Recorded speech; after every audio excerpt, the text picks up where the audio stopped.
Bonjour à tous et merci pour l'invitation. Comme vous pouvez le voir, j'ai intitulé mon intervention « Histoire, définition et réception du fait divers ».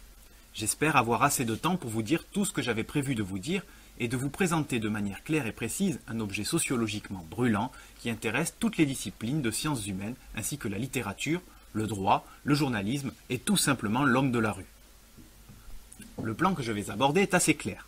Dans un premier temps, je vous montrerai une histoire du fait divers.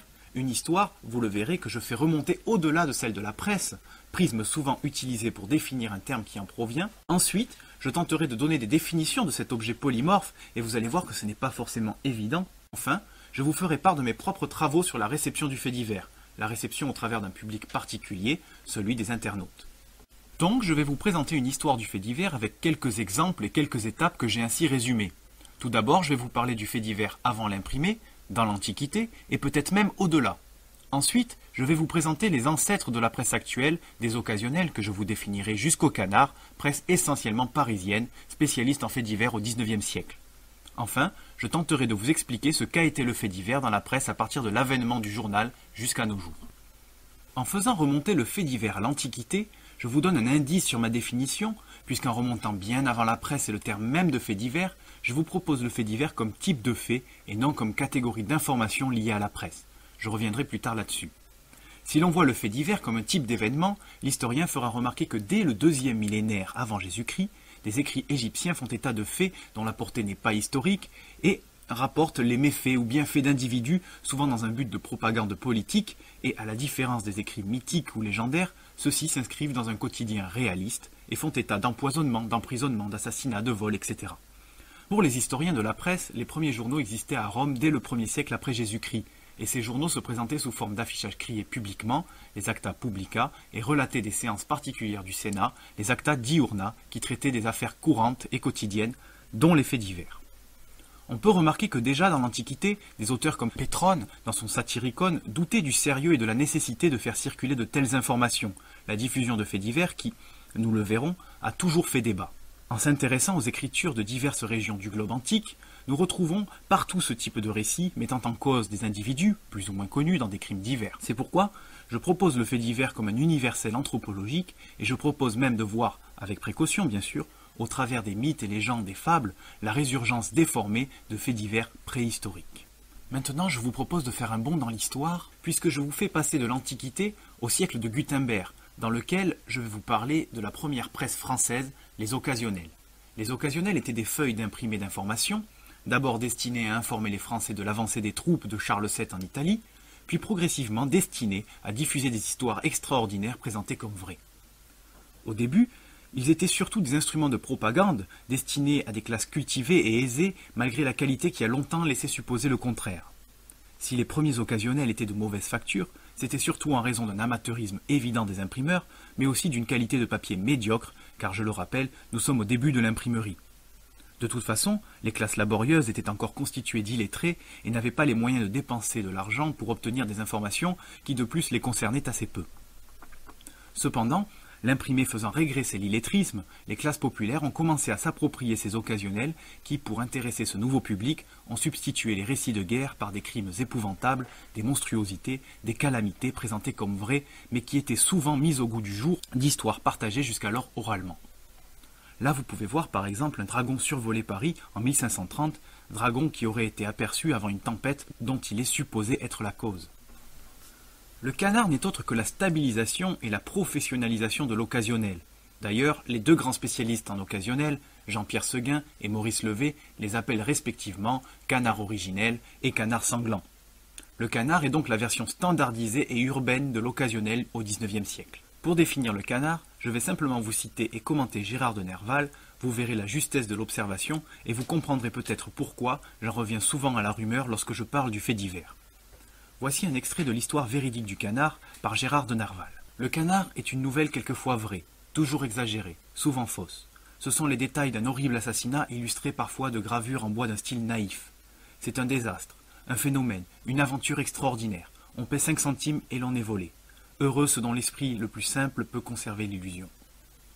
Cette définition très juste et proche de celle de la rumeur montre l'état d'esprit de nombreux intellectuels envers le Canard, qui est devenu par la suite synonyme de fait divers, mais aussi d'un mauvais journal, ou plus simplement encore d'un journal. L'histoire de la presse est donc intimement liée aux faits divers qui en ont pendant longtemps été leur fer de lance. A noter que Balzac, un grand observateur de la presse parisienne, a prophétisé le déclin du canard au profit du journal, et c'est à lui que l'on doit la nomination d'une rubrique particulière, les faits Paris, qui deviendra celle des faits divers. Concernant les faits divers dans les temps modernes à partir de Balzac jusqu'aux médias de masse, j'ai emprunté à Marinem Silly son découpage d'un grand mouvement historique en 4 périodes qui constitue une laïcisation de la Providence. Je vous laisse observer rapidement ces 4 périodes que je vais vous décrire de suite.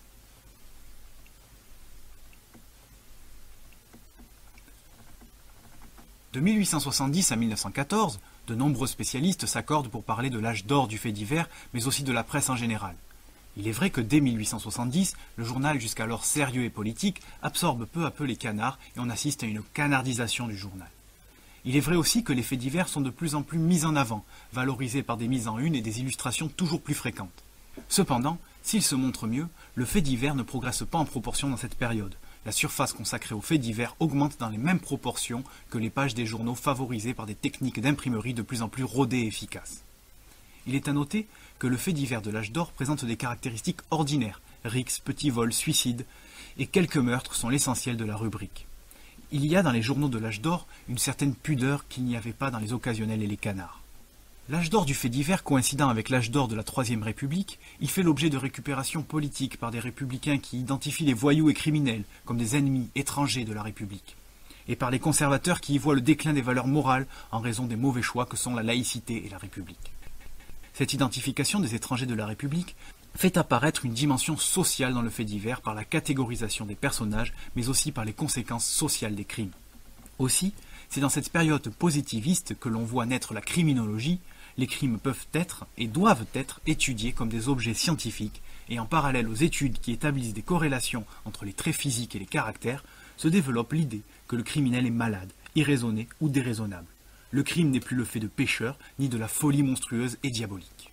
À la suite de la guerre, la presse a perdu de son aura, et le public ne croit plus une presse qui a donné tant de bonnes nouvelles du front pour gonfler le moral de la population.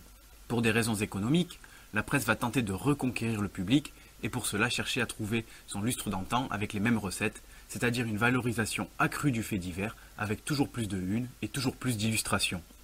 Cependant, les faits divers ne sont plus les mêmes. Jusque dans les années 30, ils se spectacularisent et sont plus violents, ils s'internationalisent, le fait divers n'est plus le crime ordinaire, la simple rixe ou le vol opportun. À noter l'explosion d'une presse spécialisée, toujours plus sanglante et populaire, presse qui existait déjà puisque le détective, référence en la matière, a été fondé en 1917, mais les ventes de cette presse restaient jusqu'alors limitées. On peut donc dire que le public prend goût au sensationnel. La crise de 29 change sensiblement l'orientation de la rubrique. Les faits divers deviennent pour l'essentiel des affaires. Le voleur n'est plus un instinctif affamé, il est un délinquant économique qui abuse de sa position politique ou sociale, et les conséquences de ses actes sont de graves crises qui laissent des familles entières sans le sou. L'escroc devient le personnage principal des faits divers de la fin de l'entre-deux-guerres. Il est intéressant de noter ici que la délinquance économique étant nouvelle, elle a été classée parmi les faits divers, alors que de nos jours, il appartient plus aux faits politiques ou de société. Le rôle peu glorieux de la presse pendant la Seconde Guerre mondiale, parfois très censurée et souvent volontiers collaboratrice, ont poussé les réformateurs de la Nouvelle République à une refonte de la presse trop libre, capricieuse et surtout, pour citer Georges Junoza en 1943, trop libre envers l'État, pas encore envers l'argent. Le Comité français de la Libération en 1944 a donc décidé d'ordonner à la presse 3 grands principes: la transparence, le lecteur peut savoir à qui appartient le journal, la limitation de la concentration, il n'est pas possible de posséder et de travailler dans plusieurs journaux, et enfin, l'indépendance vis-à-vis des entreprises. Les entreprises financent, mais n'ont pas de droit d'ingérence dans le journal. De nombreux journaux collaborateurs sont suspendus, puis interdits. Et la nouvelle presse se doit d'être résolument instructive et politique. De ce fait, et parce que le public a vu trop de cadavres et de drames pendant l'occupation, pour citer Maurice Nègre, la nouvelle presse est celle des organes politiques, desquels disparaissent les faits divers. À partir des années 50 jusqu'au milieu des années 60, les faits divers réapparaissent, puis progressent toujours dans un double mouvement infatigable, celui de la spectacularisation, l'internationalisation et celui de la laïcisation de la Providence presque achevée. Les modèles de contagion et des séries deviennent la règle de la rubrique des faits divers, et qui dit contagion, dit source. Ici, la source est identifiée comme étant l'homme. L'homme, avec son bagage psychologique et social, est responsable des accidents et même des catastrophes qui sont du coup considérées comme évitables. Autre phénomène montrant l'achèvement de la laïcisation de la Providence, celui de l'apparition de plus en plus fréquente de nombreux thèmes jusqu'alors tabous comme les crimes familiaux et les crimes sexuels, ces crimes souvent envisagés au travers d'hypothèses psychologiques et psychanalytiques. Après les années 70, le terme de fait divers apparaît comme complètement désuet. Il n'existe que comme locution figée pour désigner un crime ou une tragédie minime et quotidienne. Dans la presse, le terme trop marqué est parfois méprisé comme en témoigne l'expression de chien écrasé ou encore les débats sur son utilité. Le fait divers disparaît et se fond dans des catégories moins marquées idéologiquement. Des catégories générales et floues, en bref, dans votre région, etc. Ou encore dans des catégories particulières dont l'étiquette est un type de fait particulier. Accidents, crimes et délits, faits de société, etc. L'expression connaît toutefois un regain sur Internet, dont le médium apparaît déjà comme un fourre-tout de l'information. Maintenant, je vais vous parler du fait divers en tant qu'objet sociologique. Pour cela, il me faudra le définir. Je vais donc faire référence au dictionnaire, aux différents spécialistes en sciences humaines, ainsi qu'aux définitions que j'ai proposées lors de mes recherches. Je vais donc aborder plusieurs types de définitions, des définitions thématiques, typologiques, des structurales, ainsi que des définitions orientées vers le sens et les fonctions du fait divers. Le premier réflexe quand on tente de définir un terme est évidemment de consulter des dictionnaires. L'entrée fait divers des différents dictionnaires n'aide pas du tout une définition scientifique de l'objet. En effet, les définitions ne s'accordent globalement que sur l'idée que les faits divers sont des événements sans importance. Certains d'entre eux définissent le fait divers comme synonyme de meurtre ou crime crapuleux et insistent sur l'aspect factuel du fait divers, alors que d'autres proposent une définition liée à la presse, sans toutefois s'entendre sur l'appartenance ou non à une catégorie d'information. Enfin, certains dictionnaires se contentent de lister une série de faits pouvant appartenir aux faits divers, sans pour autant justifier de la classabilité de ces faits. Si l'on pourrait difficilement se contenter d'une définition d'un dictionnaire, nous ne pouvons certainement pas accepter une définition synthétique qui contiendrait des contradictions et surtout une absence d'indices permettant d'identifier les faits divers. Ainsi, nous pouvons dire, comme Alain Monestier, je cite, « À la vérité, le fait divers est une catégorie d'informations qu'on ne saurait nommer sans la trahir en partie, et la définition qu'on tenterait malgré tout d'en donner, et dont on voit d'ailleurs mal comment elle pourrait se formuler, ne manquerait pas d'être restrictive. » Comme nous venons de le voir, les dictionnaires n'aident pas à la définition de l'expression. Cependant, a priori, tout le monde sait ce qu'est un fait divers. Il y a donc quelque chose d'évident dans le fait divers. Et à l'image de tous les spécialistes, j'aborde pour mieux écarter la première fausse évidence qu'est la définition thématique. A priori, le fait divers est dans la presse la catégorie d'informations crapuleuses, souvent tragiques. En effet, ce type de fait divers est de loin le plus représenté et le plus commenté. Cependant, il existe d'autres types de faits divers, comme les faits divers heureux, heureux dans le déroulement ou dans le dénouement. Anne-Claude Ambroise-Rendu a d'ailleurs étudié ce type de fait divers dans un article en 2007. On peut aussi se demander si le fait divers n'est pas un fait humain, qui génère une forte émotion et qui touche aux limites de l'humanité.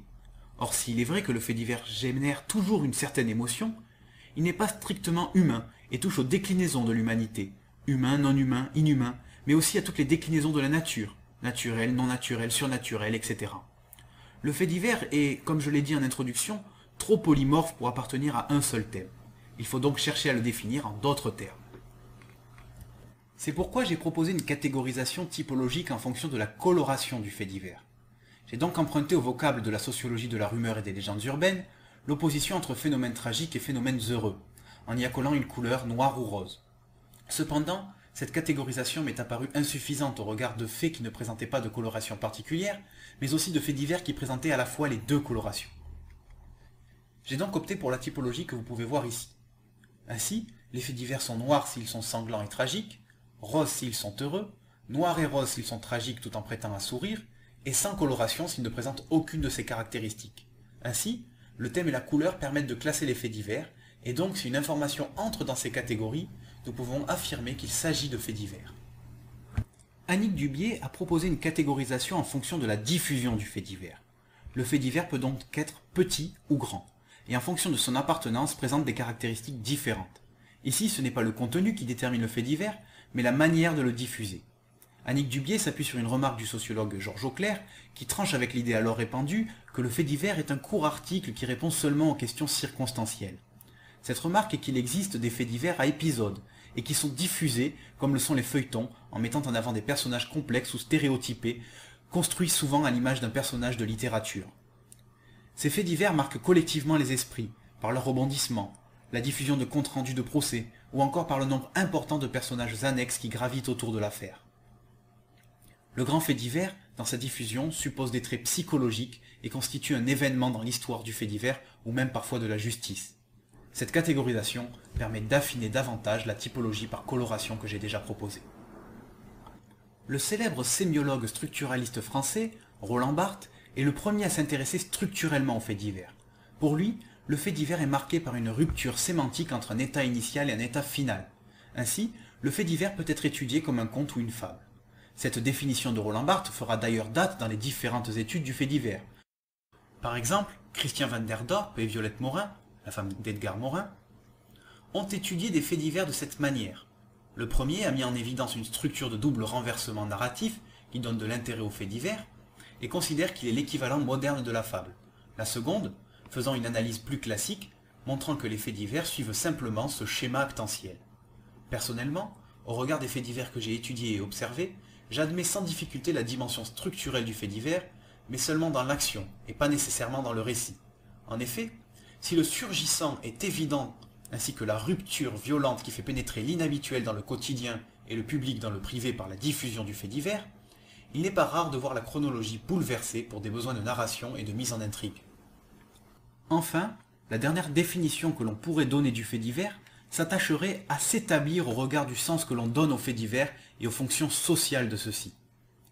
En employant cette manière de le définir, nous comprenons alors l'inévitable diffusion de ces informations. Le fait divers rendrait donc des services. Si pour de nombreux auteurs depuis l'Antiquité jusqu'à Bourdieu, le fait divers a une fonction de divertissement dans le sens où il détourne de ce qui est important, nous pouvons aussi considérer le fait divers simplement divertissant dans le sens amusement. Les faits divers seraient donc utilisés politiquement pour manipuler les foules qui en seraient de simples spectateurs, passifs, et qui passeraient de bons moments devant ces faits divertissants. Pour prendre le contre-pied de ce qui est régulièrement admis, notamment par Pierre Bourdieu, les faits divers pourraient avoir une fonction d'instruction sociale. Ils permettraient d'identifier les dangers du quotidien, mais aussi de souder les groupes en fonction des différents ennemis qui s'y opposent. De nombreux auteurs, dont Michel Maffezoli, décrivent ainsi la fonction d'agrégation sociale du fait divers. Il permettrait de créer des liens affectifs forts entre personnes qui partageraient les mêmes dangers et qui auraient donc des ennemis communs. Enfin, si ces deux points de vue s'opposent idéologiquement, ils s'accordent sur l'idée que le fait divers permet d'exulter les passions, de mettre en avant la violence dans une optique de catharsis. C'est cette métafonction qui fait du fait divers un objet qui ne laisse pas indifférents les hommes de la rue comme les intellectuels. Enfin, afin de mettre en évidence les différents niveaux d'intérêt vis-à-vis du fait divers, j'ai mis en évidence 3 temps de diffusion de celui-ci, chaque temps appelant des méthodes et des objets différents d'étude. Le factuel, qui intéresse avant tout les hommes de loi, la police, les juristes, mais aussi normalement les journalistes. Le niveau d'information, qui est pour l'essentiel les discours médiatiques. Et enfin, le niveau de réaction, qui est l'interprétation individuelle et collective d'un fait divers. Bien sûr, ces niveaux ne sont pas étanches et communiques. Il s'agit là d'une construction théorique qui permet de mettre au clair les objectifs d'un chercheur. Ainsi, en tant que sociologue travaillant sur Internet, je ne m'intéresse pas au premier niveau, au factuel, mais à la relation qu'entretiennent celui d'information et celui de réaction. Donc, je ne cherche pas à savoir ce qui est vrai ou faux, mais je cherche à savoir dans quelle mesure et comment le public s'approprie et détourne l'information. Maintenant, je vais tenter de vous montrer comment j'ai cherché à mettre en regard ces discours d'information. Je vais donc vous présenter une partie de mes travaux et voir quelles conclusions j'en ai tirées et quelles propositions je peux formuler suite à ces recherches. J'ai choisi de vous présenter aujourd'hui les travaux que j'ai effectués sur 3 faits divers. Un meurtre de masse qui s'est déroulé à Winnenden en Allemagne, que vous connaissez peut-être sous le nom de l'affaire Timka, un accident qui a eu lieu à Corbière, près de Marseille, où une femme enceinte et son fils ont été percutés par une moto conduite par de jeunes hommes, et enfin, un infanticide par noyade qui a eu lieu dans un hôtel à Rouen. Vous pouvez voir ici que j'ai divisé mon corpus en sous-ensembles qui distinguent chaque fait divers, mais aussi les articles de presse, des commentaires et réactions à chacun d'entre eux. Vous pouvez voir ici le nombre d'articles et de commentaires à propos. Dans un premier temps, j'ai travaillé sur les articles et leurs variantes. Pour cela, j'ai soumis l'ensemble de mon corpus d'articles à une réduction lexicale afin de voir quels étaient les mots importants. J'ai utilisé un logiciel informatique afin d'éviter des erreurs de surinterprétation de ma part. Le résultat pour les articles donne le tableau suivant. Il n'est pas étonnant de constater que les articles de faits divers, réduits à leur minimum, sont une description des faits qui relèvent purement et simplement du contextuel et du circonstanciel. Ainsi, le fait divers répond simplement aux questions qui fait quoi, comment, avec qui, où, quand. En reprenant ces mots, nous pouvons reconstruire un article de presse de faits divers dans son plus simple appareil, proche d'une dépêche AFP. Par exemple, à Rouen, dans un hôtel, une jeune mère aux intentions suicidaires a noyé son garçon, qui en est mort. Des amis l'ont retrouvé et ont découvert le corps de l'enfant. La jeune femme est placée en garde à vue et la police enquête. Nous pouvons faire la même chose avec chacun des articles et nous pouvons aussi noter que cet ensemble de mots que l'on peut qualifier de mots-clés ou encore de noyaux centraux, s'ils sont tapés sur Google, nous renvoient à chacun de ces faits divers conservés en archive. Les illustrations ont autrefois été les éléments les plus marquants et importants dans la presse de faits divers, notamment dans les occasionnels et les canards. Il y a désormais assez peu d'intérêt esthétique à ces illustrations. Sur Internet, il y a assez peu de différence entre les petits et les grands faits divers. Bien souvent, les illustrations sont symboliques et montrent le cadre, le décor du fait divers. Parfois, il s'agit d'une marque dans ce cadre. Ici, nous avons par exemple une flaque de sang, mais ça peut être le dessin à la craie fait par la police pour montrer la position d'un corps, etc. Très souvent, le fait divers est illustré par des uniformes ou véhicules de policiers, gendarmes, militaires, pompiers, ambulanciers. La même illustration sert pour plusieurs faits divers et le nombre de ces personnages à teneur symbolique augmente avec la gravité du fait divers. Ainsi, le grand fait divers se distingue par une foule d'hommes en uniforme, tandis que pour le petit fait divers, un seul suffit. À la différence des petits faits divers, les grands faits divers peuvent présenter des portraits ou portraits robots du criminel ou de la victime. Ici, par exemple, la photo de Timka a été largement diffusée.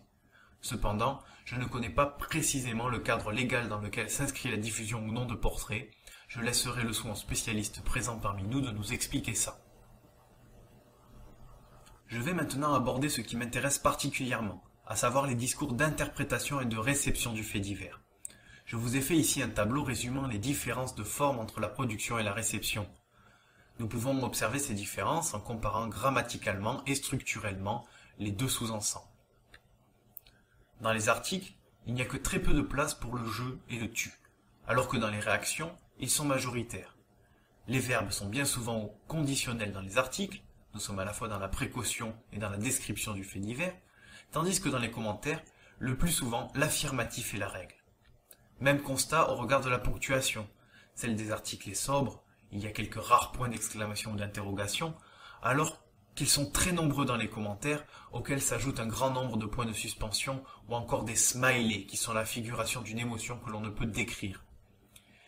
Il y a donc de nombreuses différences entre le discours d'information et le discours de réception. Pour entrer un peu plus dans les détails de ces différences, j'ai développé un indice de stabilité du discours, lequel met en évidence la trajectoire des mots importants des discours d'information et des discours d'interprétation. Je vous montre ici pour des besoins de lisibilité, deux tableaux, mais sachez que les résultats du troisième sont similaires et permettent d'élaborer certaines conclusions. L'une d'entre elles est qu'au regard de ce tableau, nous voyons clairement la disparition du contextuel, dont on a vu qu'il était la composante essentielle de l'article du fait divers, au profit de mots relatifs au conceptuel et au global. Le fait divers est donc pris comme un exemple, et le public le reçoit comme tel. Il est le témoin de ce qui ne va pas dans la société, et permet surtout d'identifier des catégories de personnages, les motards, les jeunes, les familles, etc. Nous pouvons aussi remarquer, dans le cas du meurtre de masse, que le jeu vidéo est un thème absent des articles relatant le fait, alors qu'il est omniprésent dans les commentaires et réactions. Il faut cependant prendre certaines précautions et un peu de recul, car si le thème est abordé, ça ne signifie pas qu'il est incriminé et que les commentateurs en font un bouc émissaire. Bien au contraire, il est fréquent de voir dans les différentes réactions aux articles le thème abordé par des personnes qui viennent défendre le jeu vidéo, et il arrive même souvent que le thème soit d'abord lancé par les défenseur du jeu vidéo. La seule chose que je relève en tant que sociologue, c'est une relation imaginaire forte entre le meurtre de masse et le jeu vidéo, mais aussi, je vais y revenir, je vois le fait divers pris comme un prétexte à des débats sur des phénomènes sociétaux. Chacun des faits divers est prétexte à des débats de fond. Ainsi, à l'image du jeu vidéo dans le meurtre de masse, l'infanticide soulève des questions sur des sujets de société tels que l'avortement ou la gestion des mères célibataires, L'accident de moto, quant à lui, soulève la question de l'obtention du moto, d'un permis de moto, de l'éducation. J'ai d'ailleurs remarqué que le meurtre de masse soulève des débats similaires à ceux de l'accident, puisqu'en plus du jeu vidéo, la question de l'éducation et du permis, de port de l'arme cette fois, est soulevée. Enfin, le fait divers dans sa relecture est au-delà de l'exemple dans sa réception, l'expression d'une sociologie ordinaire, d'une vision partagée collectivement d'une réflexion sur la politique et sur le psychosociologique. L'ensemble des faits divers sont donc des faits sociaux totaux, pour reprendre le concept forgé par Marcel Mauss en 1923, parce qu'ils abordent la société dans toutes ses dimensions, politiques, économiques, culturelles et sociales. Pour conclure sur la réception du fait divers, nous pouvons dire qu'il fait l'objet d'une relecture par le public de plusieurs manières, dont certaines n'ont pas encore été abordées dans mon exposé. Il fait l'objet d'une relecture par l'émergence de thèmes nouveaux, exemple les jeux vidéo dans le meurtre de masse, la mise en débat de certains points, exemple l'avortement dans le cas de l'infanticide, la disparition du contextuel au profit du global et du contextuel, souvenez-vous du tableau de l'indice de stabilité, mais aussi par la construction de stéréotypes. Par exemple, les jeunes motards deviennent dans de nombreuses réactions les Arabes. Or, et fort heureusement, il n'est mentionné nulle part l'origine ethnique, la religion, ni même le prénom de ces deux jeunes hommes. L'explication que j'ai trouvée est que le profil de ces individus a été complété par une construction du criminel type imaginaire. Pour simplifier, les informations jeunes, au nord de Marseille, bien qu'il ne s'agisse pas d'un quartier mais d'un village au nord de Marseille, font découler logiquement certaines caractéristiques. Enfin, le fait divers fait l'objet d'une relecture par la propagation de rumeurs. Par exemple, les jeunes motards de Corbière n'avaient pas, dans les réactions, de permis. Ceci n'est mentionné dans aucun des articles que j'ai pu voir. Habituellement, je ne me prête qu'assez peu volontiers au jeu des propositions. Je me considère plus comme un observateur que comme un acteur du social. Le fait divers, je ne le connais qu'au travers de ce que j'en ai lu et observé. Comme je vous l'ai dit, le vrai et le faux ne m'intéressaient pas en tant que sociologue. Je ne veux pas dépasser mes compétences qui ne portent pas sur les conséquences du fait divers pour ceux qui le vivent. Cependant, je crois pouvoir conclure sur certains points et j'en discuterai volontiers avec vous. Donc, pour une fois, je vais conclure et proposer des pistes pour améliorer la médiatisation du fait divers. D'abord, je pense avoir démontré que l'on ne peut pas lutter contre la diffusion du fait divers, puisque de tout temps, malgré les controverses, les dégâts causés à petite et grande échelle par ces faits divers, ceux-ci sont toujours sur le devant de la scène médiatique. La tentative de suppression des faits divers dans la presse d'après-guerre est d'ailleurs un parfait exemple que le problème ne peut être réglé par des lois et décrets politiques, d'autant plus qu'on se heurterait au problème de définition que j'ai déjà évoqué. De plus, comme je travaille sous la direction de Jean-Bruno Renard, spécialiste de la rumeur et des légendes urbaines, je peux affirmer au regard de ses travaux et de mes observations que si la diffusion écrite est sujette à des distorsions dans les discours, le bouche à oreille a des conséquences bien plus désastreuses sur le message véhiculé. En effet, l'information incontrôlée et incontrôlable du bouche à oreille est le terreau le plus favorable à la formation de rumeurs qui finissent toujours par tendre vers une certaine xénophobie qu'il faut à tout prix éviter, d'autant plus qu'une rumeur ne meurt jamais vraiment. Si, comme je l'ai observé, les journalistes respectent un certain nombre de règles d'éthique et de déontologie, il peut arriver, en particulier sur Internet, qu'elles se retrouvent mises à mal. Je pense qu'à ce niveau, il faut former et informer les journalistes, surtout ceux qui débutent dans le métier que les journaux font publier sur Internet, médias considérés encore comme peu nobles dans le métier, ce qui à mon sens n'est pas la meilleure des choses à faire. Il faut donc les former et les informer sur leurs droits et leurs devoirs en tant que journalistes, et cela passe à la fois par un enseignement des conséquences de la rumeur, mais aussi par un durcissement accru des contrôles et des sanctions pour les journalistes et leurs responsables, dont les propos dépassent le cadre légal et déontologique. J'irais même jusqu'à proposer que les faits divers ne soient rédigés que par des journalistes confirmés afin d'éviter les dérapages non contrôlés. Enfin, je préconiserai aussi, dès le plus jeune âge, dans les écoles, un apprentissage obligatoire de la réception médiatique. Ceci peut se faire de manière ludique, par le téléphone arabe par exemple, et pédagogique en apprenant la distinction entre l'affirmation et l'hypothèse dans le discours journalistique. Toujours concernant les non-professionnels de l'information, il faut à mon sens endiguer par un contrôle et une censure systématique et obligatoire les nombreuses diffamations et les nombreux propos condamnables que l'on peut trouver sur Internet, en particulier dans les espaces publics comme les blogs, les forums, les réactions à des articles de presse. Je vous remercie de votre attention. J'aurais aimé dire davantage de choses sur le fait divers, mais je pense avoir dit l'essentiel pour introduire un thème sur lequel je suis sûr nous allons entendre des choses très intéressantes aujourd'hui.